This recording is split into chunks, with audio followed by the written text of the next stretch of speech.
করে করে কি আছে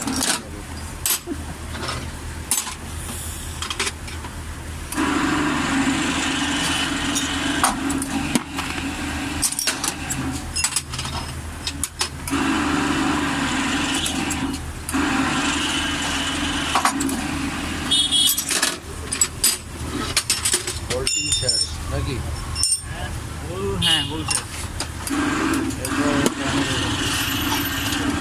ওইটা দেওয়ার কারণ কি ভাই? সাপোর্ট এক পাশে যে সাপোর্ট নাই ওটা ওঠার সময়। ও আচ্ছা বুঝতে পারছি, সাপোর্টের জন্য না? ওই ধরেন ডাইস নষ্ট হয়ে যাবে। ওই যে ভাইয়া ডাইসটা যে দেয় যে সাপোর্টের জন্য। উপর দিক যখন টান দেয় ওইটা নইলে মালটা ফালাই দেয় যোগান। ও আচ্ছা আচ্ছা। কীভাবে ফুটো করা হচ্ছে রে, বাপরে বাপ কি প্রেশারে।